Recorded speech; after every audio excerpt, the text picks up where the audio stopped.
अस्सलाम वालेकुम क्लास। हम लोगों ने फंक्शंस के बारे में काफ़ी कुछ थ्योरी पढ़ ली है। एक आध फंक्शंस हमने इम्प्लीमेंट करके देखा, प्रीडिफाइंड या बिल्ट इन फंक्शंस भी मैंने आपको बता दिए। आज के लेक्चर में मैं आपको पैरामीटराइज्ड फंक्शन और सिंपल फंक्शन जो हैं वो एक ऐसा फंक्शन जो विदाउट पैरामीटर आप कॉल करेंगे, दोनों में हम एडिशन और सब्ट्रैक्शन करेंगे, इम्प्लीमेंट करके देखते हैं कि किस तरह से आप इम्प्लीमेंट करेंगे। वीडियो को एंड तक देखें, चैनल को लाजमी तौर पे सब्सक्राइब करें और बेल आइकन को प्रेस कर दें ताकि हर आने वाली वीडियो का आपको पता चल सके। Thank you.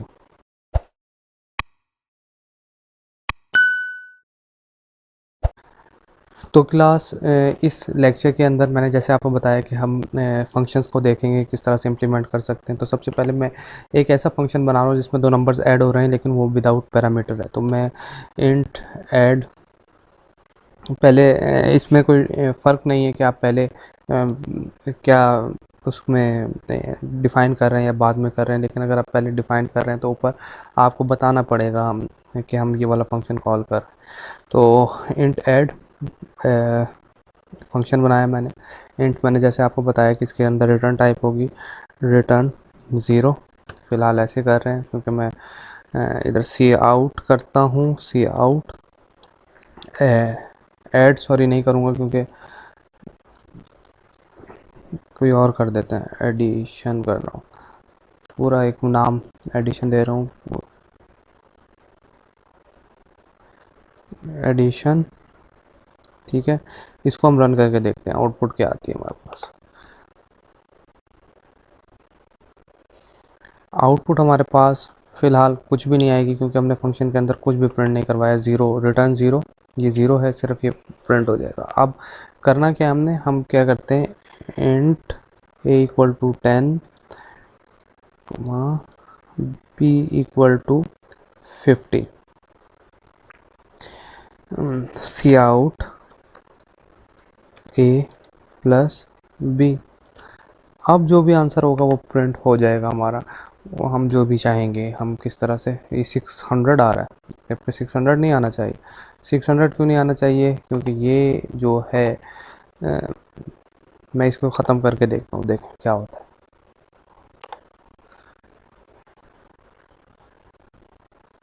देख रहे हैं आप, वैल्यू ऑटोमेटिकली रिटर्न कर रहा है और आंसर जो है वो इतना बड़ा करके आ रहा है। तो हम ये करेंगे, हम यहाँ पे ये कर सकते हैं कि सी आउट नहीं करवाएंगे, ये कंट्रोल सी और इसे यहाँ पे पेस्ट कर देते हैं और इस सी आउट को हम कमेंट कर देते हैं क्योंकि यहाँ सी आउट हो रहा है। एडिशन जब भी कॉल होगा जो रिटर्न वैल्यू होगी वही प्रिंट होगी, तो आंसर क्या आएगा, 60 ही आएगा। ये सिंपल। तो इस तरह से आप ऐड कर सकते हैं। अगर अब मैं पैरामीटराइज फंक्शन की तरफ जाऊँ तो वो किस तरह से होगा। फ़र्ज़ किया कि मैं इसके अंदर पास कर रहा हूँ 8 और 9, लेट्स सपोज।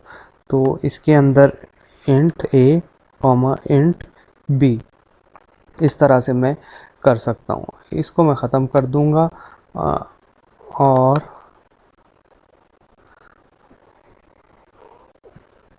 अब आप देखें 17 आंसर आया। यानी कि ये वाला जो वेरिएबल था ये, और जैसे ये वाला वेरिएबल था ये इसमें कॉपी हो गया इसके अंदर, और 9 जो था वो इसके अंदर कॉपी हो गया। तो a प्लस बी जब यहाँ से रिटर्न होगा तो रिटर्न होके इसमें आ जाएगा। जो भी वैल्यू यहाँ से कॉल होगी, मतलब a में 7 वट एवर, 8 रख दें, 9 रख दें, इस तरह आप वेरिएबल भी यूज़ कर सकते हैं। What ever you will assign है, ये कॉपी होके यहाँ पे रिटर्न होगा, रिटर्न होके वैल्यू इधर आ जाएगी और आपका जो है प्रिंट हो जाएगा। आप इस तरह से कर सकते हैं। आपको मैंने ये दिखाया, सी आउट मैंने कमेंट इस वजह से किया कि जब मैं इसे कॉल कर रहा था, फंक्शन को कॉल कर रहा था, तो क्या कह रहा था वो में कि ये वाली वैल्यू भी कॉपी हो रही थी और वो वाली भी कॉपी हो रही थी। एक और चीज़ करके देख लेते हैं अभी हम यहीं पे, कि मैं कहता हूँ ताकि हमारा प्रिंट भी हो जाए और हमारा आउटपुट भी आ जाए जो हम चाह रहे हैं। The sum of the numbers is, अब देखें हम इस वाले फंक्शन से कॉल कर रहे हैं the sum of the function is 17। तो इस तरह से आप फंक्शंस को यूज़ कर सकते हैं। मैंने पहले भी बताया था कि आप एक फंक्शन के अंदर चाहे 10 लाइनें यूज़ करें, 20 लाइनें यूज़ करें, whatsoever, it's up to you कि आपका प्रोग्राम कितना लेंथी है, आपका फंक्शन कितना लेंथी है, तो आप इसको यूज़ कर सकते हैं। तो अभी तक के लिए मैं आपको सिर्फ इतना ही बता रहा हूँ। आप सब्ट्रैक्शन को कर सकते हैं इसी तरह, यहाँ पे सब्ट्रैक्शन का साइन कर दें तो ये सब्ट्रैक्ट हो जाएगा। ये तमाम रूल्स फंक्शन के नेमिंग के वही हैं जो आपके वेरिएबल नेम के होते हैं। आप इसको कॉल करके देखें तो आपके पास जो आउटपुट आएगी वो -1 की आएगी। तो इस तरह से आप कर सकते हैं। अब तक के लिए इतना ही है। चैनल को लाजमी तौर पे सब्सक्राइब करें, बेल आइकन को प्रेस कर दें ताकि हर आने वाली वीडियो का आपको पता चल सके। Thank you so much.